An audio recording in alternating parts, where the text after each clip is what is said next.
Hey everyone, it's Michelle Abraham from Amplify You, and welcome today to our show. I have my friend and client and special guest today, Brooke-Sidney Harbour. She is the host of the Soulful Show, and Brooke-Sidney's been so cool getting to know you over the last few years. We've met in person a few times. You are all the way in California, and so when I was doing business trips down to California, we were getting your podcast started. I pop in like, hey, I'm in town, let's get together. And it's been so great, just watching your story unfold from podcasting. And it's so cool to see that you have this amazing podcast that's opening up opportunities for you. And I'm so happy to have you on the show today for our Behind the Mic interview with our host for our podcast. It's really cool to get to hear the story behind your show. So let's kick it off with that particular subject right there. So Brooke-Sidney, what made you decide that you wanted to do a podcast? Well, I have actually always, I think, dreamed of starting a podcast. My background is actually in journalism and broadcast journalism. So I really love the power of storytelling and I love interviewing. And now that I am really hoping to reach women, especially single women and single mamas, I call indie mamas, as I'm hoping to reach them and really help them in the areas like self-love or becoming more mindful about their lives and connecting with God and spirit, this is the perfect medium. And I knew that I didn't want to do it alone. So that's where Michelle comes in. Thank you. Well, it was so much fun getting your show started. We did lots of cool talks about, the kind of people you were inspired to work with. And I love what you just said. And you called them indie moms. Now, it's interesting because a friend of mine, she's a single parent, and she's like, I'm not a single parent. I'm an independent parent. Is that where you're going with the indie parent? Exactly. I don't know many other people that use that term. I love the term indie mama or indie mother. It's short for independent mother. And although some of us may not have become independent by choice, meaning by our own choosing, most of us were either like married at one time or ended up deciding to have a child, but we're definitely mothers by choice. And so I think that it takes away our power sometimes, and in our culture, it can be seen as a stigma to be a single mama. So I'm all about reclaiming and defining for ourselves, and the way that we call ourselves and the way that we define ourselves is so important. So I'm all about being an indie mama. Yeah, I love that. I think that's a great way of saying it too, because as you said, it puts a more positive spin on it and it's more powerful that way, which is so cool. So tell us a little bit about your show and what made you want to get that going. So my show is called the MindSoulful Show, and I really feel like it's where mindfulness meets your heart and soul. And it feels so funny to say it without like my whole little intro, but it is soulful or spirit-led. I know, it's like I say it every week, so it's like da-da-da-da-da. But go ahead, say it. It's obviously it's where your heart and soul are taking the mindful approach, not just your mind, which is commonly thought of, I think, in the mindfulness space. So it is definitely a twist on that. And I look at it through the lens of soulful or spirit-led, because I feel like God and spirit is a part of it. That's another whole different element of my show.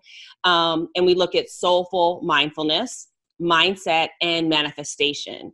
But in addition to those kind of, I feel like, topical areas, self-love is one of the biggest pieces of my show, as well as the use of gratitude, to really help women love themselves like presently, not waiting for tomorrow, not waiting until we are perfect, not waiting, especially for the single women, not waiting till we have the man or whatever it is that they think that they want, but being happy with themselves in their lives right now. Like, that is truly my goal.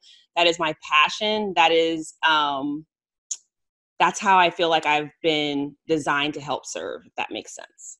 Yeah, I love it. I think, if you're talking about being designed to serve that particular message, like how cool is that you came to that message? And I know we went through a few layers of ideas of things coming up with your show. And it's so cool that now that's the topic that you're meant to talk on and you're meant to be here to serve on. I think that's so cool. So what are you doing from your podcast? Do you have any programs and services that are going on? Where do you lead your podcast listeners to after? Definitely. Well, of course, I do a lot of one-on-one work with women. So there's always an opportunity if I have space available for one-on-one coaching and mentoring.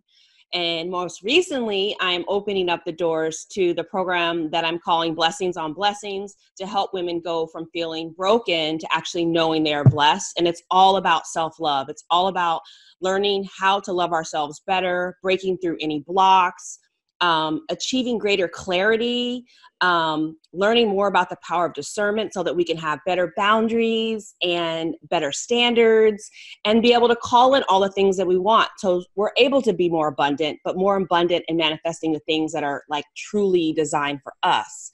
And I believe that happens with loving ourselves better and connecting with spirit and making decisions from that place. So I'm really super excited about that program.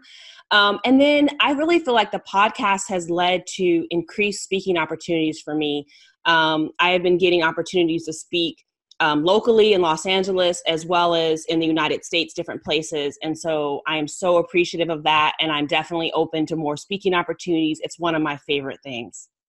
That's awesome. So how people are reaching out to you from your podcast, they're like, hey, Brooke, I heard your show. I'd love for you to come and speak for us. That's what happened. Is that what's happening? That's what's happening. Either people have heard my show directly or someone got referred and they're like, oh, I heard of, you should pick this person because I was listening to her show or something like that. Or I think even now, just having friends and family members know exactly what you're doing. I think that having a podcast brings life to your work, and it brings visibility to the things that you're doing and things that you're talking about. Because a lot of times people don't go and investigate your website. Like they don't really go, and I'm finding, this is silly, but I'm finding people look at the pictures on Facebook. They don't actually read a lot of times what you're writing.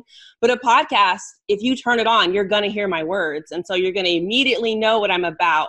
And I have found that even my friends who may not have nothing to do with what I'm doing have heard opportunities come up and be like, you should pick Brooke and you should go listen to her podcast. Like if you didn't know about her, here's what she's doing. So That's it's really great. awesome for that. Yeah, that's awesome. Aren't moms great? They're number one fans of listeners on the podcast. Yes. Hi, Mom. I know my mom listens to our show. Yeah, that's awesome. And it's true. Like I've had a few friends, families over the year, like, what exactly do you do? And I'm like, oh, now I can be like, listen to the podcast. And you don't understand what I do. And it's funny because I had a friend say a few weeks ago, I never knew what podcasts were. I never knew what you were talking about until like just recently. But she's like, oh, it's on the podcast all the time now. So I think it's so great now we have such a bigger audience too. Yes. Like more people listening to it. And I think if we can, my story for how I started podcasting was I became a mom. And losing my business brain, playing on the floor with a new baby was driving me crazy. So I turned on the podcasting app on TV and like there it was. And so, I think if we can capture your clients at that moment too and let them know that, like, I swear, like podcasting saved me from postpartum depression. I know it's two very unlikely things linked together, but like keeping myself, keep educating myself and talking about, podcasting and business stuff and listening to inspiring stories on podcasts while I was, still being a mom. Like I was still a present mom. I was there playing on the floor and, I wasn't on full-time mat leave anyways. I was still working a bit, but, having your own business is hard, it's hard to do that. But then you're able to, be fulfilled, and have that, brain going on, being active with business stuff and inspiring stories as well as like playing with your new baby, right? So I definitely can remember those days. I love podcasts and I've been listening to them for a very long time. I feel like definitely during my pregnancy and during like my maternity leave, even though I was a stay-home mom for a while, but like while you're breastfeeding, while you're preparing bottles, like you can totally be listening to, podcasts that are like encouraging you, edifying you, you're learning new things. Like it's a way to really keep your mind active. I love it. Yeah, and I think that fulfillment too really helps. Like, you makes you feel like you're filling up your cup too, right? So yeah, I think that's so cool that you're speaking directly to moms too, because there's so, like, I want to get more moms like listening to podcasts, and especially at that point where they have all this extra time that they could be listening to it, but they probably don't even realize it, right? I know housekeeping and meal planning became a lot more interesting when I was able to listen to podcasts at the same time. Definitely. Yeah. Multitasking. We're really great at that as women. And why Right? not multitask it and learn something at the same time? Like, Exactly. Yeah, I really love that. I think it's a new thing. Learn on the go, and learn as you go about your chores that you normally like to do. it's so true. And I have friends that listen like on their commutes. They, in these bigger cities, especially like in LA or Washington, DC, your car becomes your like mobile university. So you can totally listen while you're driving, and then it'll take away some of that road rage. And you may even actually enjoy your commute. Yeah, you'll look forward to getting into a car because you get to listen to your favorite podcast, right? Yes. And if you're listening to Brooke's show, she's going to be calming you down and making sure there's no road rage. Remembering gratitude when someone lets you in, you can wave at them. Exactly. That's awesome. Yeah, and I think that's great. So many different places that listeners are listening now, which is awesome. So how have you found podcasting has been beneficial to your business as a whole? With your return, you invest a lot of time in podcasting. And so, we'd like to see like what kind of return you're getting on that kind of time investment. I think, again, the biggest return, I think, has been paid speaking engagements as well as coaching clients that are coming through. But I have to say that if we think about podcasting in terms of, I feel like a more organic marketing vehicle, then the returns even become more exponential. And what I mean by that is, it is an opportunity for you to get into your listener's ear, your potential audience, as often as you record. So for me, every week. And I think that when people get on the phone with me, or when people, they don't know about me, like in the beginning, but after listening to a couple of podcast episodes, you pretty soon understand, like, what are my values? How do I coach? My personality, and how I see things, and know that you're going to get some mama stories dropped in between. So by the time my client or potential client gets on the phone with me, guess what? They're already kind of pre-qualified. I'm not selling them about myself. You don't have to get to know me anymore. I mean, you do, of course, but you already have a really strong idea about who I am.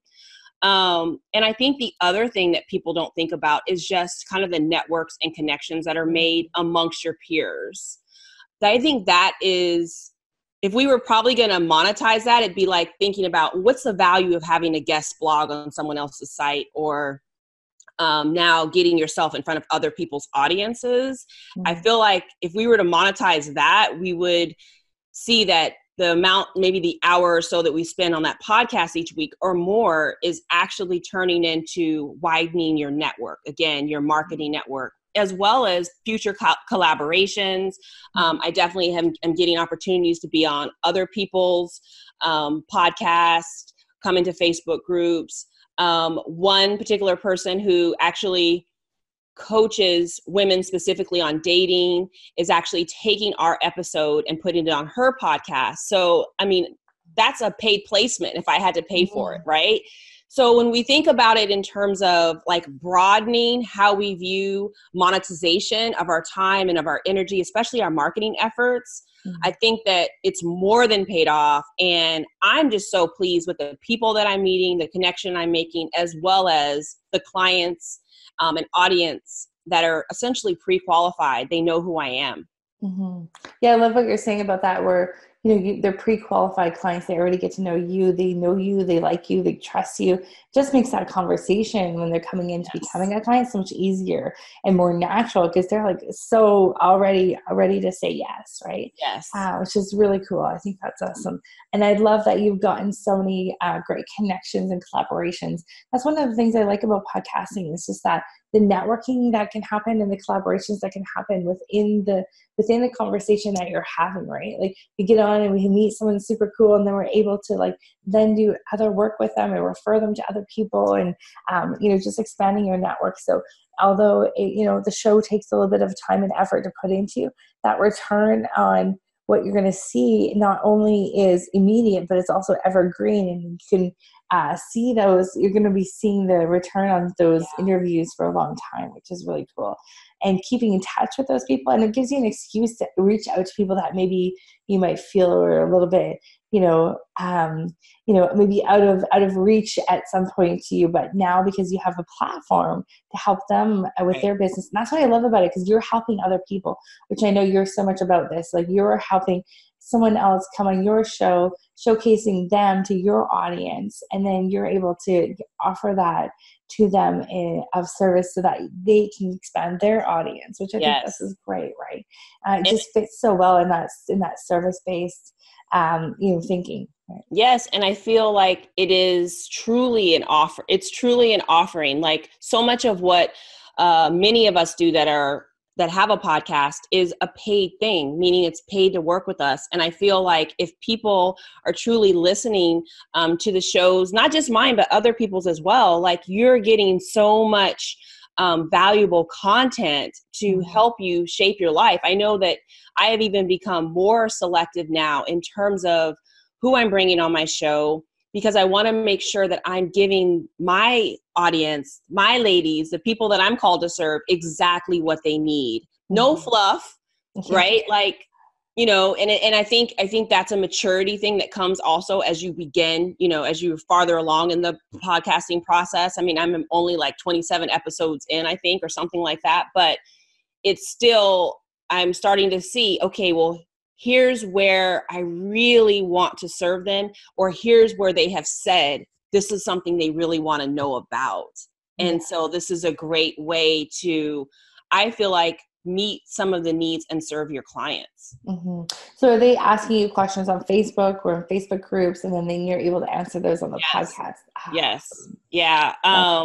And I think, we were talking about a little bit before the interview, but one of the things that has really helped me, which I didn't even know. I mean, I thought that my show was going to, I think, really be on the spiritual kind of element, which it most definitely is. But I thought that, again, my peers would probably be just like spiritual peers, potentially, or people that are cross-talking different spiritual terms. Yeah. But what it has evolved into, and I've learned from people actually telling me, like, oh, you need to collaborate with this therapist, or I'm listening to your podcast as well as this other therapist podcast. And I was like, wow.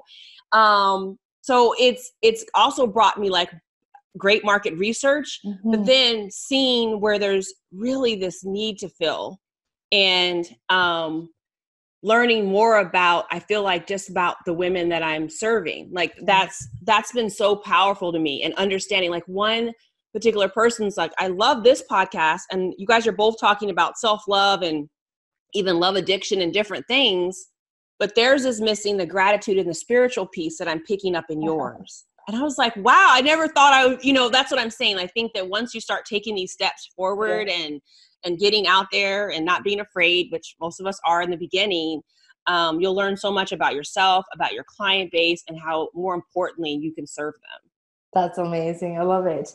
And yeah, it seems like it's been such a great journey for you, and, really defining who your audience is, to like who you're reaching out to, guests.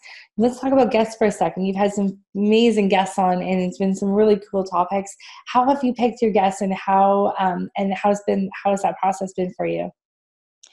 Well, I think I started off doing thematics. I think in the beginning, I wanted to make sure that people understood what my podcast was about. So interestingly enough, and I think not a coincidence, my first couple of episodes were all about self-love, which, maybe from the outset, you may not know that's what I'm talking about. But the first couple of episodes were all about self-love from different angles and with spiritual kind of underpinnings, if that makes sense. And then I moved into mindset discussions and themes, and manifestation, and mindfulness has kind of been woven throughout that particular, I think, woven throughout my show. So I really initially picked my guests based on their expertise in those areas or their passion for those areas. I still basically pick people along those lines, but I'm also incorporating, I feel like, more of my own teachings and not relying as much on other people, because I'm finding that those episodes are actually pretty much doing the same, or I'm actually getting more feedback from those. I've had a lot of fun lately with like the love element, because I feel like that is really big, and in the minds of my audience, which are, I think, of a lot of single mamas and single women, love is a really big topic. And so I have had two like love experts kind of on, both from like an attraction or manifestation viewpoint, and those have been really, really great. And I've had a lot of people asking questions about love and relationships, because I really feel like at the end of the day, most of my clients, their greatest want and desire is to feel loved and be loved, which is obviously our human desire. But I think singleness will bring that to the forefront. And so that has been an interesting series of shows as well. That's awesome. I love that you found some really cool topics from the guests that you've brought on. And, it's interesting that you said that your solo shows get a little bit more traction, if not the same as your guest shows. And I think when we're thinking about putting together a show, we think the opposite, that, our guest shows are going to do better than our solo shows because they have another audience to share it with. And it's interesting. I keep hearing the same thing from everybody. And we've experienced that ourselves too, is that our solo shows, they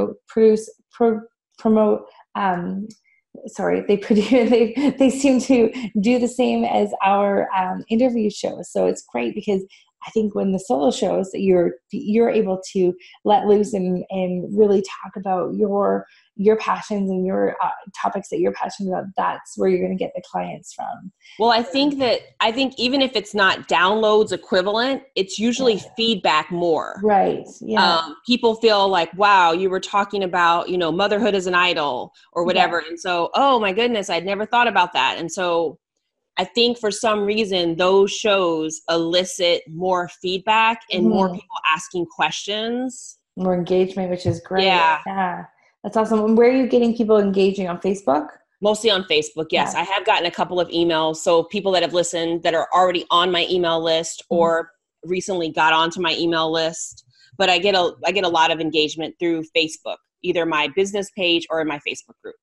Awesome. That's so great. Well, Brooke-Sidney, thank you so much for sharing all your insights with us. I'm so happy that your show is going so well and you're seeing such really cool things happening from your show. So guys at Amplify You, this is our behind the mic interview with Brooke-Sidney Harbour from the MindSoulfulness Show. Make sure you check out her show. And make sure you check out her website, follow her on Facebook. She's amazing at posting so many things to do with gratitude and love and self-love. I love following you on Facebook because I just get inspired every day by seeing your posts. So thank you for being with us today on the show. And thanks so much for having me. Thank you for having the courage to talk about things that are really important and necessary in the world. Thank you. Thank you so much. You're welcome. I'll talk to you soon. Thanks, Brooke. Thanks. Bye-bye.